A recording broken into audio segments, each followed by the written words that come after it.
Bonjour, dans cette vidéo qui sera enregistrée apparemment dans la cuisine parce que l'éclairage est meilleur ici. Excusez-moi, j'ai la voix un peu rauque, je viens de me réveiller, forcément j'étais un peu...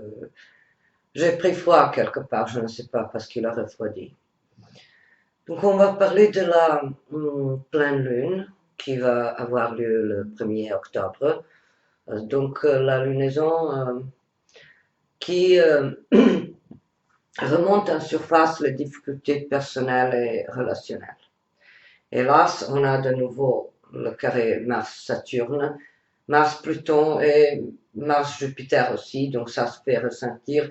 C'est un aspect apparemment très éprouvant, mais je vais expliquer comment gérer tout ça, étant donné que ça fait déjà 2 ou 3 mois qu'on a à faire quelque chose de ce type. Donc, il s'agit de l'éclipse lunaire, la pleine lune dans l'axe Bélier-Balance, c'est-à-dire le Soleil en Balance et la Lune en Bélier.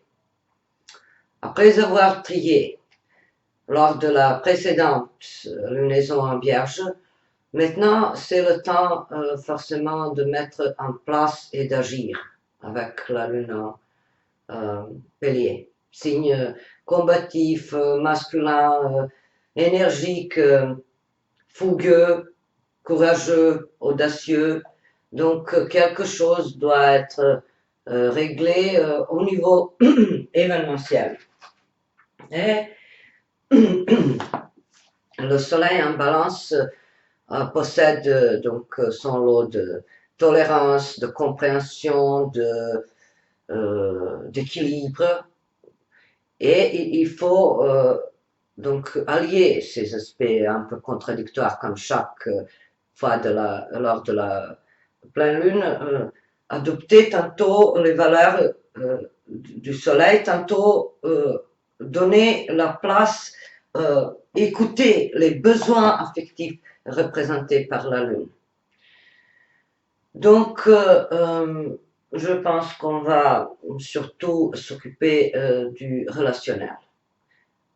Faire davantage d'attention à nos relations, à notre sociabilité, analyser comment on choisit les amis, les connaissances, les fréquentations, quelles sont nos priorités, comment on traite nos amis, comment ils nous traitent eux à leur tour. Il s'agit également de mettre sous la loupe un peu son mariage, sa relation affective. Donc,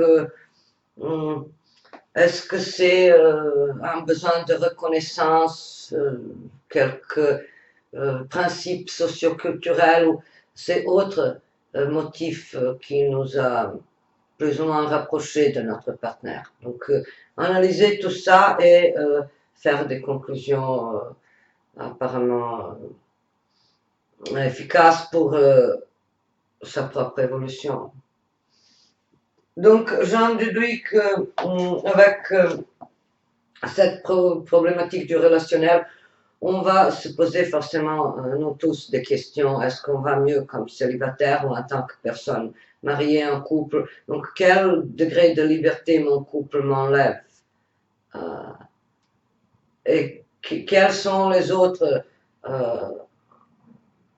motifs qui me retiennent dans une relation qui est soit défaillante, soit qui ne m'offre pas le confort ou la sécurité émotionnelle, ou qui ne comble pas mon besoin d'être rassuré, d'être comblé, de m'épanouir.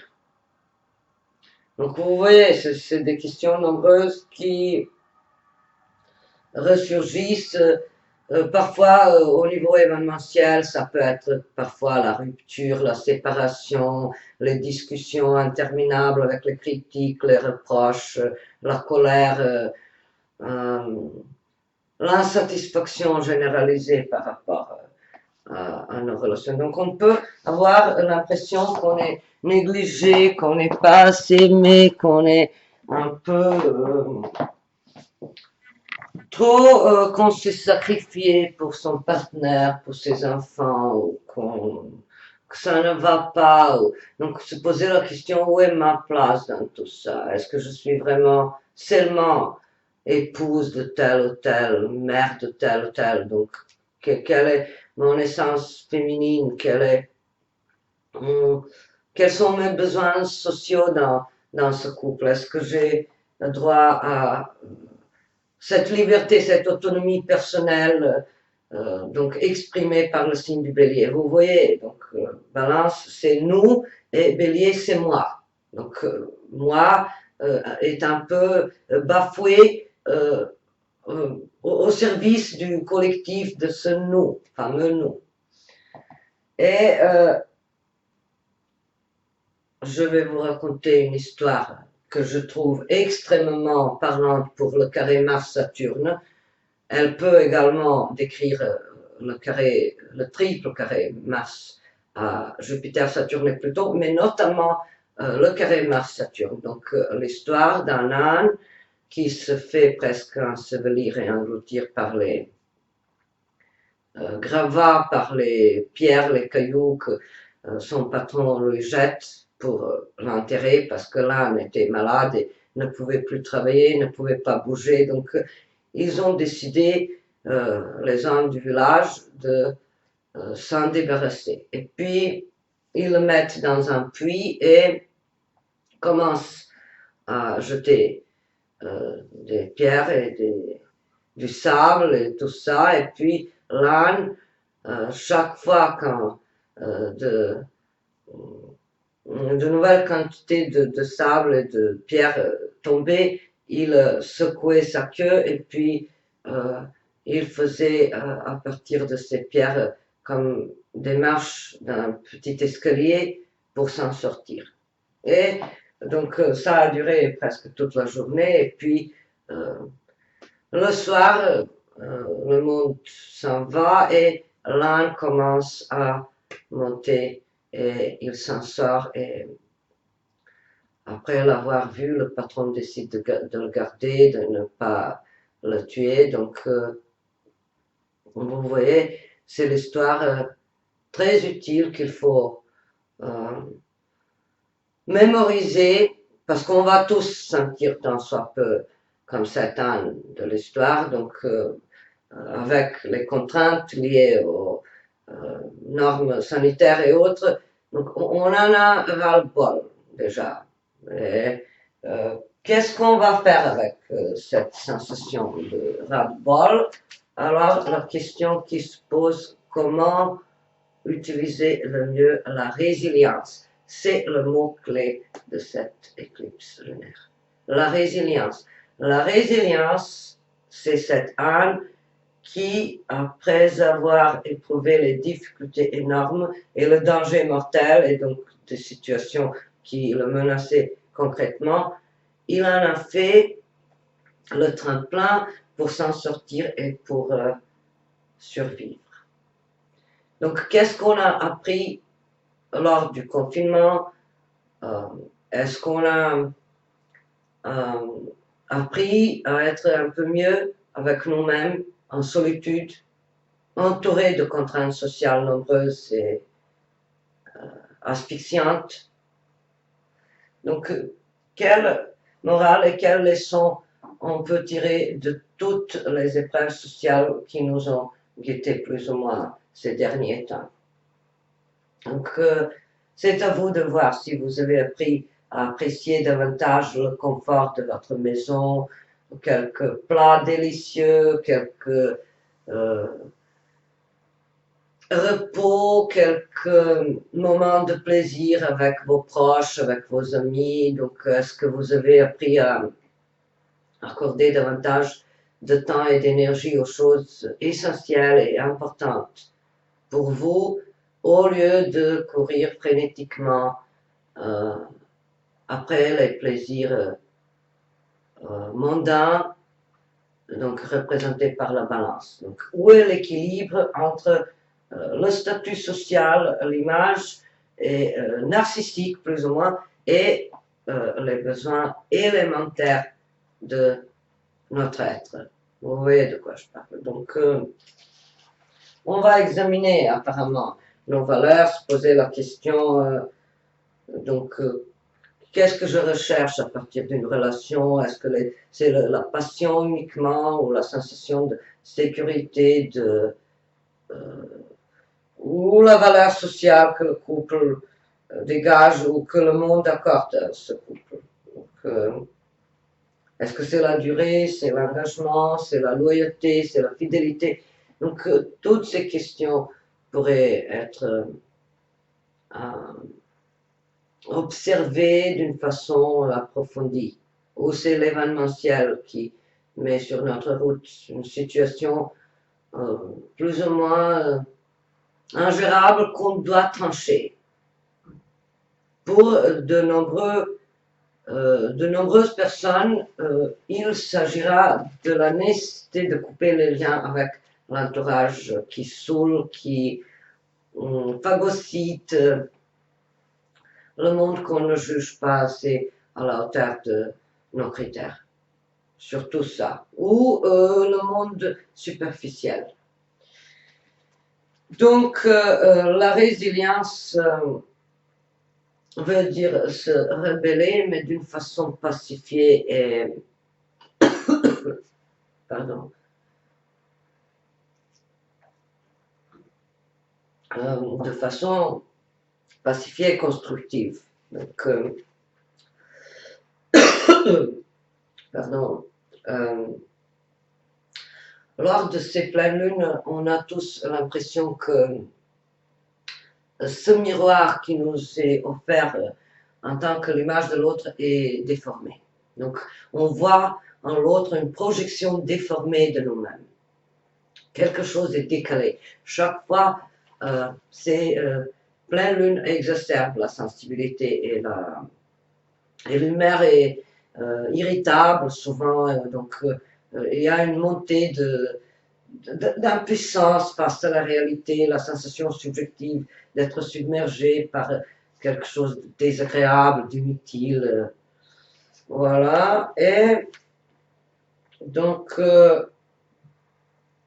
étant donné que la pleine lune correspond chaque fois à un débarras, à un délestage, alors c'est à nous de voir qu'est-ce qu'on peut virer de notre vie, qu'est-ce qui n'a pas plus de place. Donc, est-ce qu'on va traiter les personnes qui ne nous respectent pas de la même façon qu'ils nous traitent, ou on va seulement s'éloigner ou devenir indifférent? J'en déduis que l'aspect favorable et chaleureux de Vénus-Mars Trigone, un signe de feu, pourrait nous donner la combativité, le courage, la confiance en nous-mêmes et quand même un peu d'étincelle, de passion dans les rapports. Donc on pourra donc analyser minutieusement tout ça, mais à la fin on va se dire bon, ça ne va pas déjà, alors je ne veux pas me tracasser, je vais tourner la page. Un chapitre de ma vie est apparemment révolu et je passe à autre chose. Donc, ne soyez pas étonnés si vous avez envie d'envoyer balader quelqu'un, de vous barrer, d'éviter des responsabilités. Voilà, je regarde qu'est-ce qui se passe avec mon image. Donc, on a l'impression qu'on a trop souffert ces derniers temps, ces derniers mois, et justement, la question qui se pose, comment on va utiliser cette souffrance? Comment on va en faire quelque chose de créatif, quelque chose d'utile, de sage, et quelque chose qui nous fait du bien, parce que le signe de la balance, le soleil en balance, c'est mettre en valeur le confort, les plaisirs, l'esthétique, quelque chose d'agréable au niveau du quotidien. Donc s'offrir de beaux vêtements, de beaux soins de corps, de visage, euh, s'accorder la détente, s'occuper davantage de son bien-être. Voilà. Et puis, examiner donc nos valeurs. Les valeurs. Quelles sont nos valeurs? Vous voyez. Et je dirais que par rapport aux autres, donc on va tous avoir la sensation, l'enfer c'est des autres, comme disait Sartre. Je dirais, l'enfer c'est ce miroir déformé qu'on voit, où l'on voit cet autre, qui nous envoie un message de notre propre personnalité défaillante et instable, dans toute sa précarité, dans toute la misère. Et ensuite, donc Mars, Trigone, Vénus, c'est le bel aspect sur lequel on peut miser tant soit peu pour dynamiser le quotidien. Donc ça veut dire continuer à croire en amour même après avoir vécu des déceptions récemment, des infidélités, des trahisons, ou tomber amoureux, amoureuse de quelqu'un qui éveille en nous quelque chose de noble, représenté par Vénus en Lion, ou quelque chose de courageux, quelqu'un qui nous pousse à agir. Donc Mars en Bélier, bien que rétrograde, ça peut être également quelqu'un de notre passé, parce que Mars est rétrograde, donc pas forcément d'un passé lointain, mais d'un passé cette année. Donc quelqu'un qu'on a connu au printemps 2020 et avec qui on n'a pas pu échanger ni mieux le connaître à cause de barrières sociales et autres interdictions, contraintes, etc. Donc cet aspect peut nous secouer de la léthargie, de cette ambiance que tout se décompose et que tout est si défragmenté,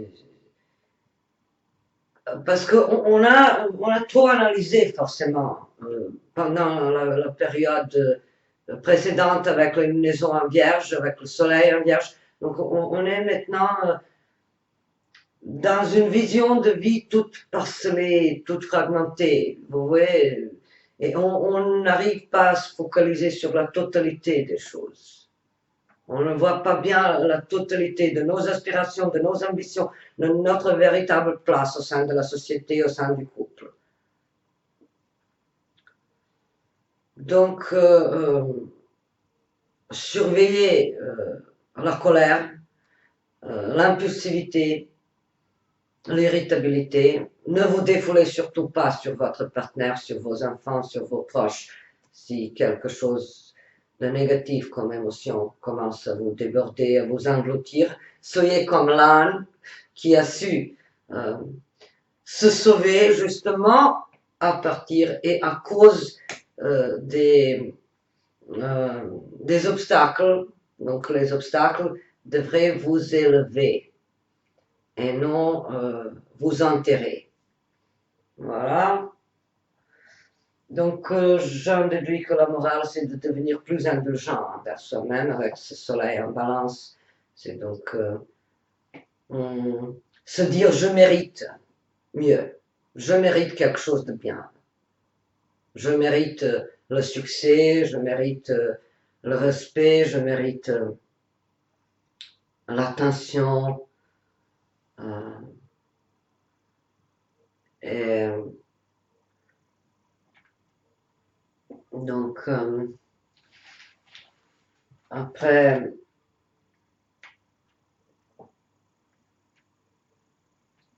la résilience dans le domaine relationnel aussi. Ça veut dire, si quelqu'un vous a éventuellement trompé ou quelqu'un vous a traité d'une façon inappropriée, alors la résilience consiste à se dire, cette personne voit des choses à partir de sa vision de vie et de la façon dont les autres l'ont traité. Ce n'est pas mon histoire.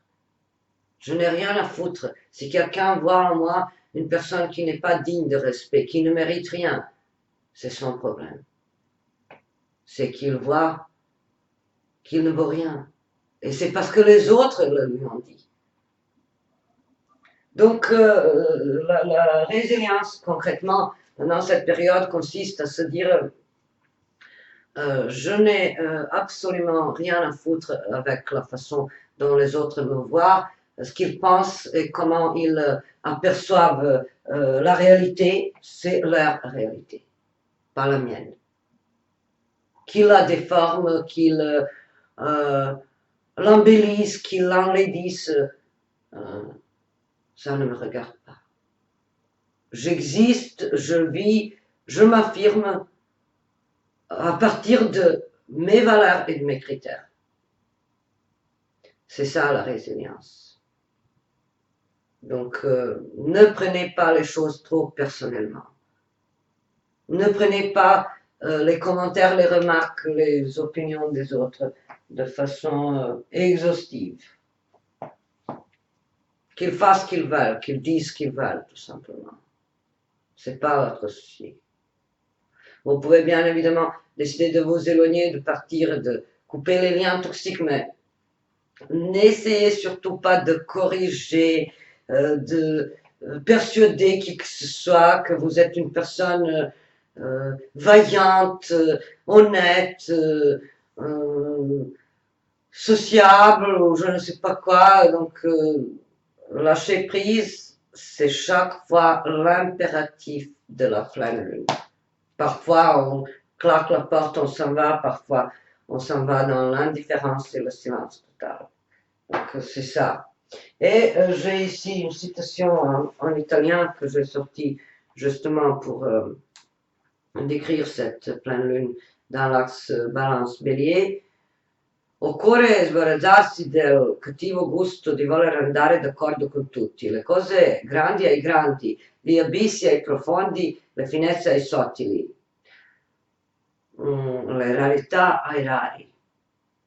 C'est la citation de Friedrich Nietzsche.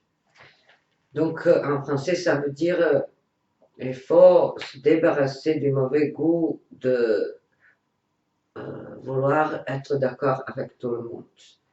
Les choses grandes au grand, les abysses au profond, les finesses au subtil, les choses rares aux personnes rares. Ça aussi, ça colle bien avec cette ambiance d'incompréhension, de rejet, de malentendu généralisé. Donc, ça peut, pour quelqu'un, se dérouler au travail, pour quelqu'un au sein de la famille, pour quelqu'un, c'est le couple qui bat son aile. Donc, si déjà vous apercevez que les divergences sont devenues à un tel point ingérables, insurmontables, alors ça vaut pas la peine de se faire des illusions, de rester dans quelque chose qui est pourri et qui ne vous fait pas grandir. Le couple doit apparemment faire ressortir ce qu'il y a de meilleur dans notre personnalité et non ce qu'il y a de pire. Vous voyez, donc, l'âme sœur ne devrait jamais nous provoquer intentionnellement pour voir notre ombre. Notre ombre, apparemment, est réservée pour nous-mêmes, pour la solitude. Vous voyez de quoi je parle. Donc, on affronte son ombre en solitude. et pas constamment en rivalité, compétition, lutte d'ego avec l'autre, cet autre, donc le partenaire forcément. Vous voyez de quoi je parle. Donc, éviter les luttes d'ego, les conflits inutiles, les combats stériles qui ne mènent apparemment nulle part. Si quelqu'un vous a négligé, si quelqu'un ne vous a pas accordé assez de respect, assez de confiance, c'est son problème. Ce qu'il faut faire, c'est sauver, et ignorer et rester indifférent. Donc, comme chaque fois lors de ces pleines lunes, il faut défouler quelques sentiments négatifs. En l'occurrence, avec ces aspects de carré de Mars, Saturne, Pluton, Jupiter, tout ça, c'est le sport, c'est les activités intenses physiquement, donc courir, aller se promener ou démarrer un entraînement dans la salle de gym, quelque chose du genre. Donc, c'est comment je vois les choses. Apparemment, on va survivre avec la résilience pacifiée. Et je pense que j'ai presque tout dit.